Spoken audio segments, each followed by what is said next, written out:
speakers will have up to 3 minutes to make their presentations.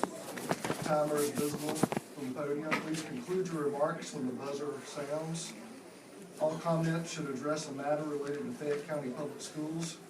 Speakers should be courteous and refrain from making personal attacks. In order to maintain respect for all points of view, the board requests no clapping, booing, or any other form of support or non-support be used. Public comments are an opportunity for the board to listen to the community. Follow-up responses, if needed, will be provided by the superintendent. And these requests are based on board policy FCBOE. So please come to the platform when you're recognized by the chair. I'll recognize by name and number. Back to crisis. Just state your name and address before beginning your presentation. The time will begin when you start your comments. So first is number 1, Jonathan Herrera. I'm sorry, it was a little noisy. You said the state name and address? Your name and address. All right. Yeah, Jonathan Herrera, 217 Garrett Ridge, Peachtree City, Georgia, 30269. I do apologize. I do have some loving recipient braces, so I do have a little bit of a slur, so bear with me. With that, just a couple things here. Obviously, I'm here for the rezoning of south of McIntosh Trail in Peachtree City. Just a couple pieces.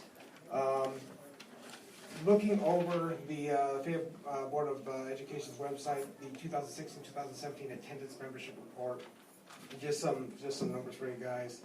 2016 total for J.C. Booth and McIntosh, 2,839 students. 2017, a little bit of a reduction, 2,814 students. 0.88% drop, 25 students. Failed to share Huddleston.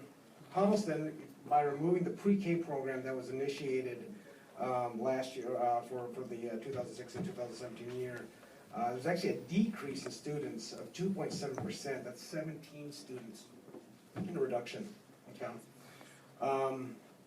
So with that reduction, I know when we had a meeting, I think it was 2 weeks back,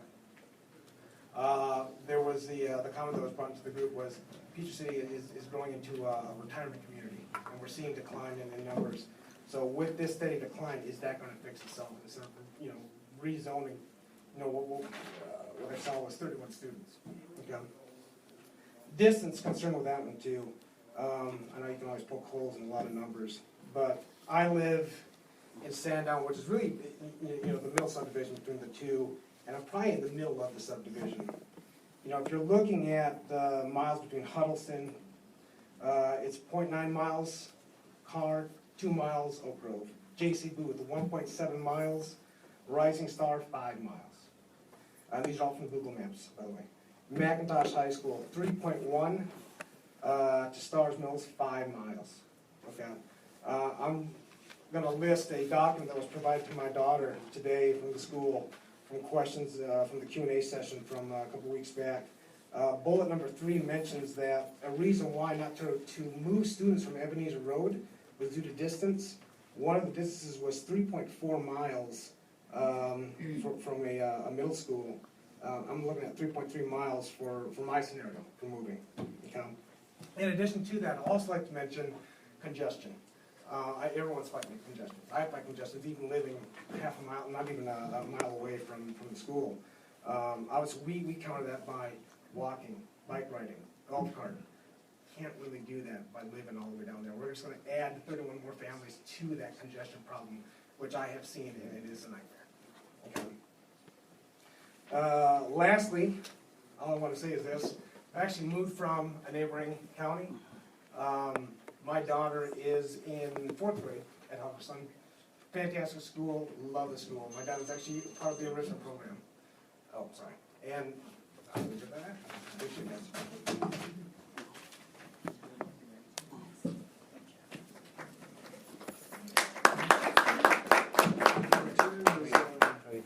Juanita Herrera.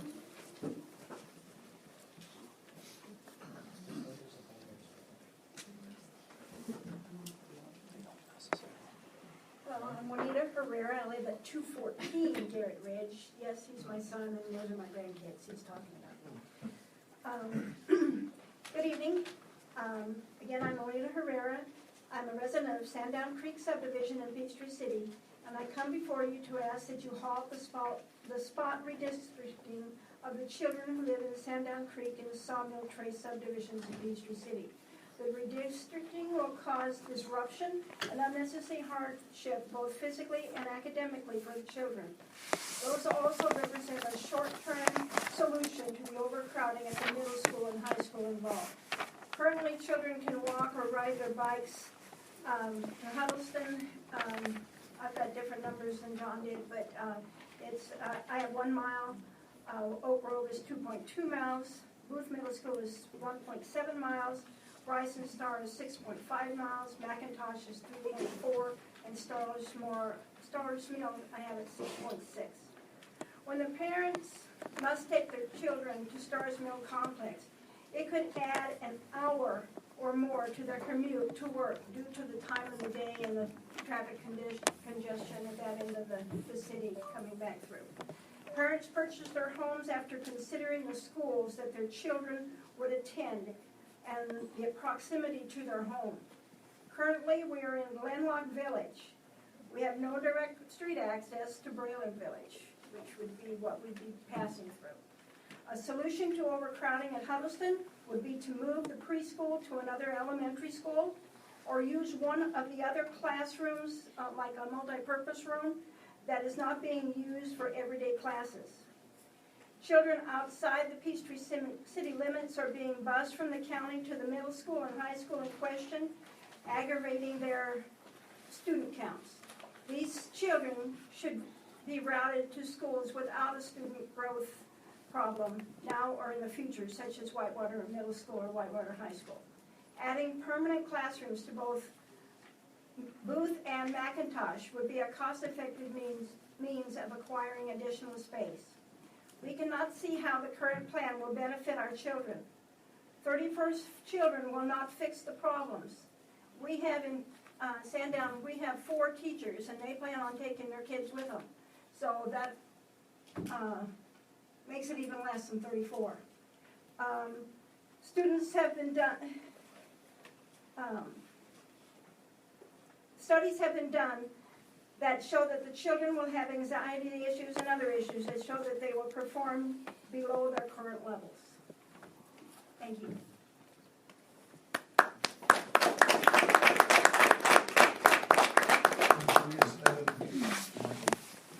Hi, good evening, folks.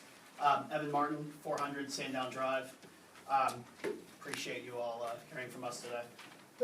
I'm one of several property owners and parents concerned about the spot redistricting measures proposed for South McIntosh Trail. Specifically, the current Booth McIntosh's attendance zone is a long-term concern according to a January 26 memorandum provided by the redistricting committee. Further, Mr. Sam Sweat and Dr. Barrow emphasized this long-term concern at a meeting on Thursday, February 16th. Since spot redistricting is a piecemeal approach that, in our case, only changes the attendance zone for 34 students, numbers are varying now, this proposal raises some questions. One, what's the reasoning behind a strategy that seems to fall short of addressing the long-term problem formerly mentioned in the redistricting committee's January 26th memorandum? Wouldn't a complete overhaul be a more appropriate approach?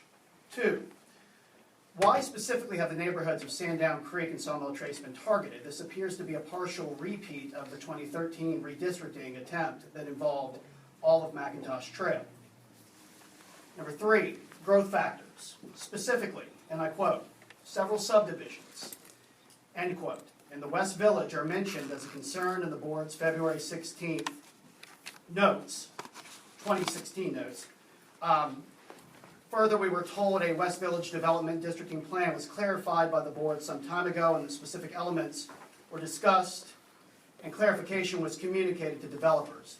The east side of McDuff Parkway enrollment would be addressed by Kedron Elementary and possibly Peachtree City, and Crabapple Elementary in Booth, and McIntosh High School, continuing to serve the upper grade feeder pattern, while the west side of the development would go north to Birch, Flat Rock, and Sandy Creek High School.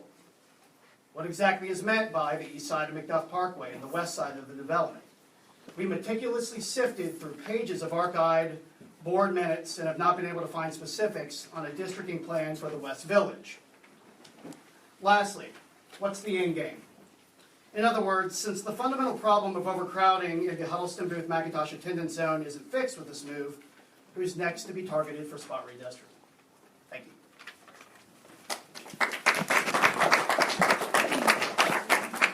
Number 4, Mary DeWorth. Hello, I'm Mary DeWorth. I live at 500 Lakewood Lane in Peachtree City.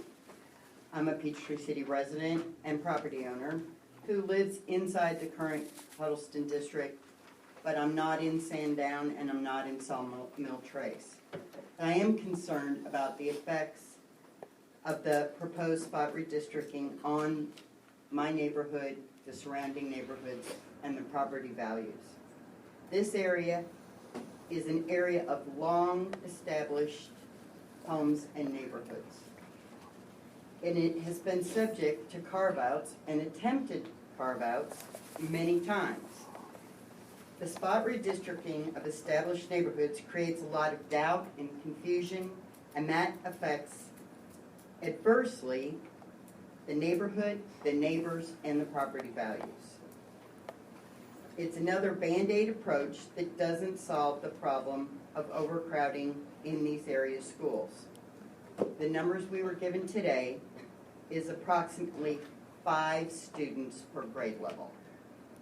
So you're disrupting a lot of people for an overcrowding issue to solve approximately 5 per grade level.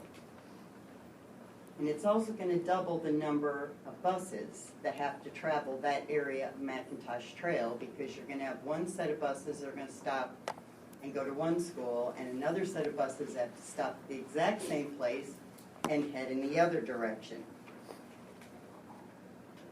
We really don't need any more aggravation of the traffic flow in Peachtree City. I would hope that you'd postpone any consideration of doing this and take a year to look at redistricting exactly what needs to be sent where, especially with McDuff Parkway being extended some point next year. The answers might lay with that without carving up the middle of town. Thank you.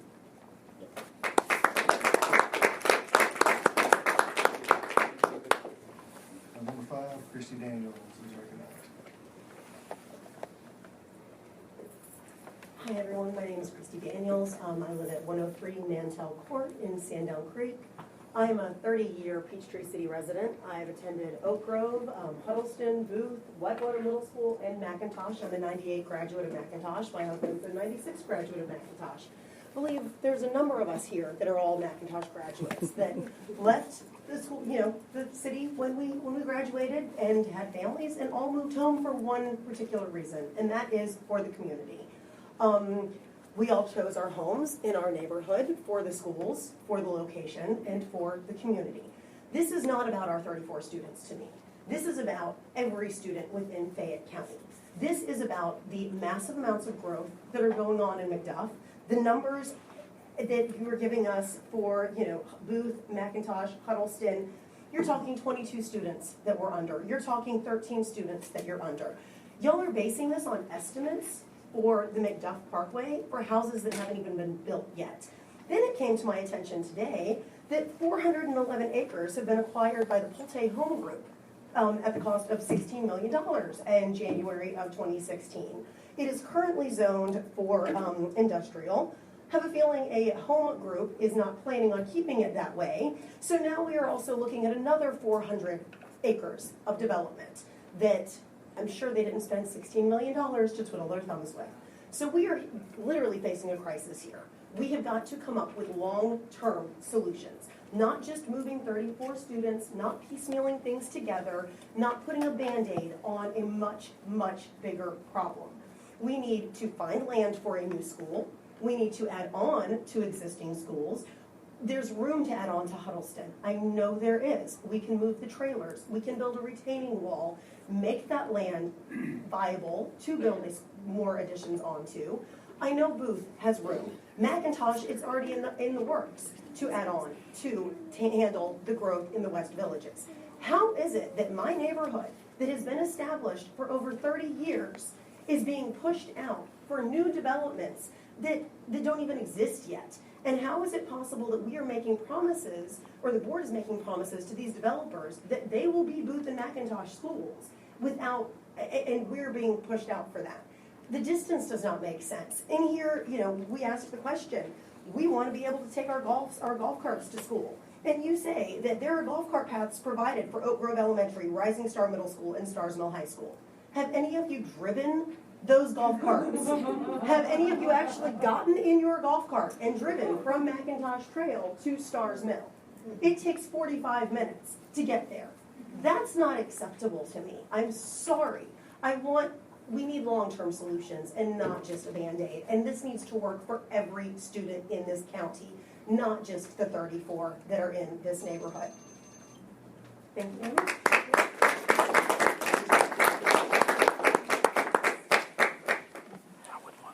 Next we have number 6, Crystal Lauren.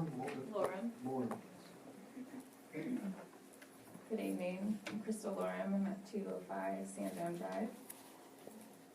3 minutes is not very long, so I will be talking about the pre-K. So there are 23 lottery-funded pre-K programs offered in Fayette County. 12 of these are offered at Fayette County elementary schools. Thank you for offering this for our 4-year-olds. We appreciate that. I will be referring to the question number 4 at the last meeting. Why not move pre-K program to Braylon Elementary? The response was given, moving the program would help for only 1 year. The students will return to attend kindergarten. I'd like to elaborate on this, that the pre-K at Huddleston was approved last year for 22 students. All the children enrolled in the pre-K program are not within district. The pre-K program is offered to out of district and out of county as well. Therefore, all the students in the pre-K program will not be returning for kindergarten at Huddleston. Also, one must take into consideration that the 5th graders move to 6th and the numbers change. We propose moving the pre-K program to Braylon Elementary or even Peoples Elementary, where there are more vacant seats for children. This would open 22 seats at Huddleston, and current enrolled in-district children would not have to suffer being rezoned or moved to a different school. Please note that the Georgia law does not require 4-year-olds to attend pre-K. In addition, I asked about students who are on special considerations that attend Huddleston. This is not on the meeting minutes. I'm not sure if y'all have numbers, but I do have numbers for that.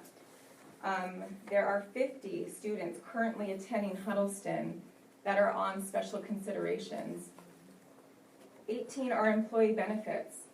11 out of these employee benefits are out of county. That remains 32 on special permission via state approval. Who approved this and why specifically? The pre-K program and special consideration students at Huddleston alone are 72 students. The 31 students whom are being asked to rezone to a different school should be protected, as well as those in the western Peachtree City. For example, McDuff, Windmead area. They should also be protected before offering programs that cater to out-of-district students or students that require special considerations. These numbers show that children are being allowed to occupy seats on special considerations, and children within their current district are being subject to rezoning. In addition, the 31 students, they are being offered these special considerations. And I will wrap it up. I'm sorry, I'm over the 3 minutes. But I would hope that we are on the same goal to ensure the children that are in district at Huddleston come first to provide a supportive continuity learning environment for all of them, not just the 31, all of them. Thank you.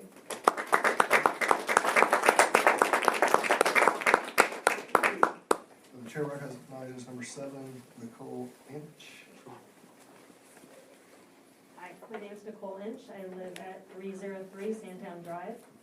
I am a new homeowner in this this neighborhood. We just closed in December, and the main reason we bought in this subdivision was to stay in the Booth and McIntosh School District. And just like Christy said, I've lived in Peachtree City for over 20 years. I graduated from McIntosh. I actually work downtown Atlanta, so I did not want to go any further south than central Peachtree City.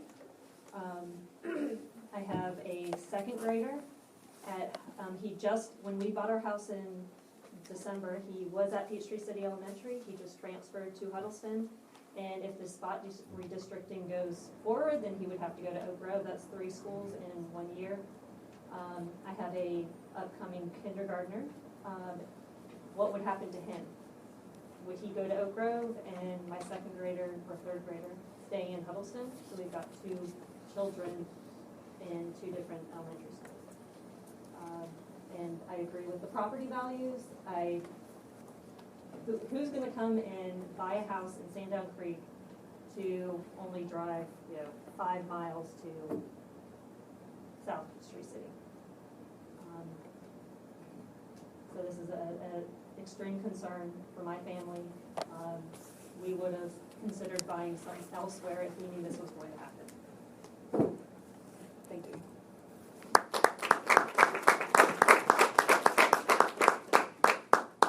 The chair recognizes number 8, Peter Davis. Hi, I'm Pete Davis. I've been a resident of Peachtree City since 1999.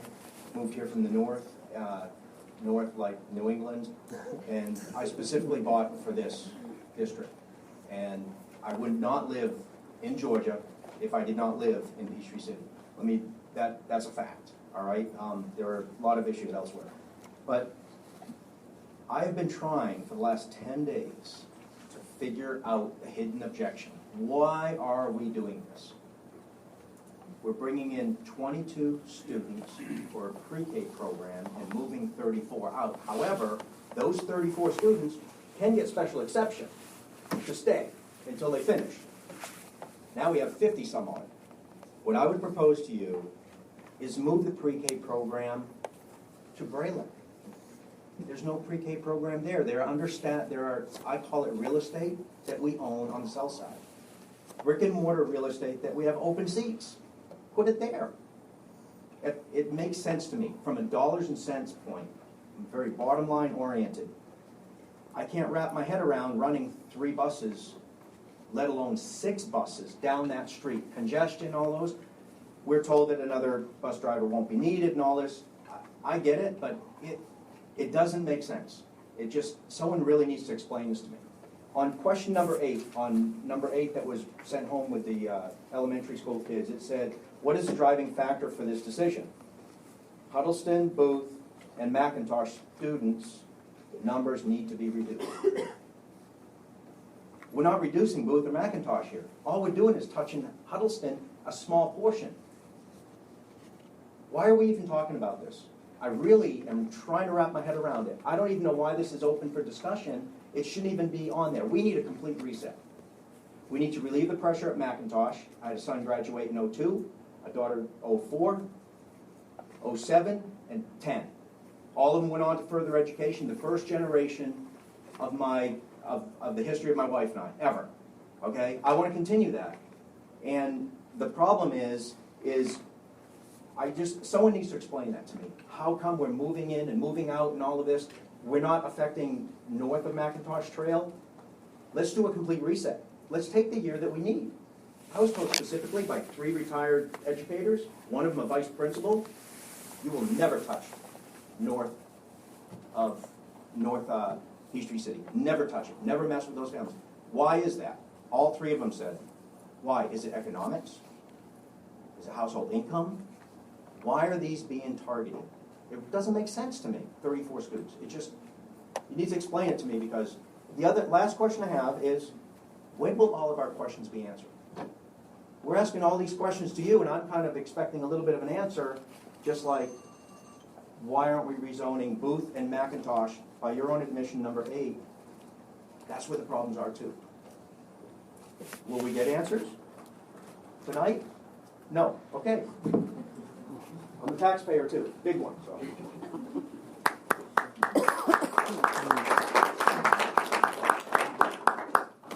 William Loring. Good evening. Will Lorem, I live on 205 Sandown Drive.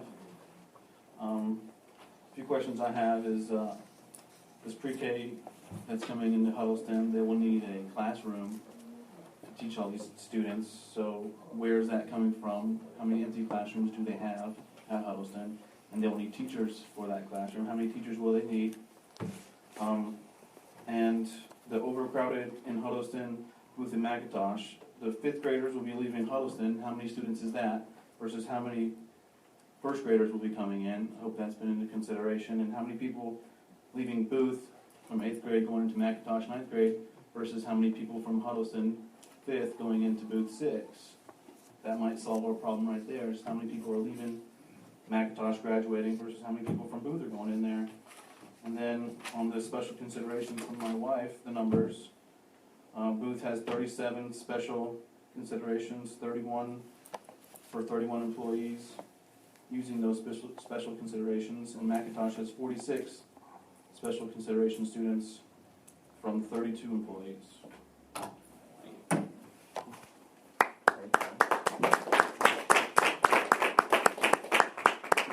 Number 10 is Katie Harris. Hi, I'm Katie Harris. I live at 106 Solid Lane in Peachtree City, part of the Sawmill Trace neighborhood. The point that I really wanted to make more than anything else isn't just how this is being done, but it seems to be very unfair to families. I have 3 children. I have 2 at Booth and I have 1 at Huddleston. And if you go forward with this plan, and I can get the exception to have her stay at Huddleston, but then I'm going to have 2 different middle schoolers going to 2 different middle schools. They have after-school activities. It's simply a logistics issue. My husband's in the Army and is frequently out of town, and so as a essentially single parent at that point, I can't be 6 miles apart at the same time to pick them both up. So do I then have to make them choose? Well, she wants to do cheerleading, but he wants to do whichever activity. This is not fair when I've been told rather specifically that, well, they're just going to have to go to 2 different schools. It doesn't matter that I've already had 2 children at Booth, that there's nothing that's at all been taken into consideration for how these families, including mine, would have to deal with that. Not to mention the buses. I will have 2 children at the same bus stop at the same time that will have to be picked up by 2 different buses to go to 2 different schools, and that is going to have to increase the number of buses and miles traveled and congestion, as several people have already mentioned. So, those are my main comments, so thank you very much.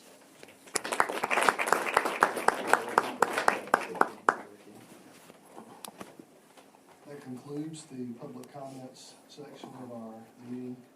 And as I stated before the comments, follow-up responses if needed will be provided by our superintendent, and agenda items that might possibly address.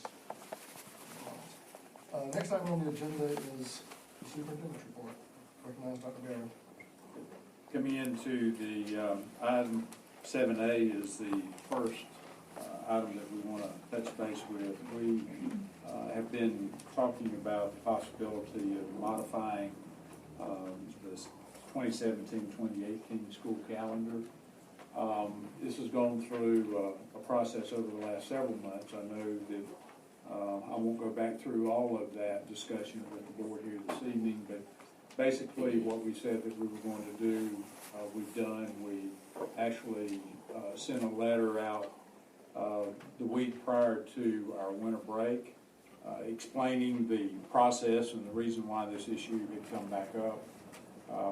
The 17-18 calendar had actually been adopted back in 2015, and we're looking at, based on the concerns and needs expressed by teachers about the need for professional learning and release time to be able to do that. Basically what we did is we provided 2 options for the staff to consider, and you can see the certified staff, the ones that would be impacted by this. You can see that 474 staff members wanted to keep the current calendar, 524 wanted to go with the modified calendar. You can see we had 998 staff members who chose to vote. We've got just under 1,500 certified staff members. So that tells me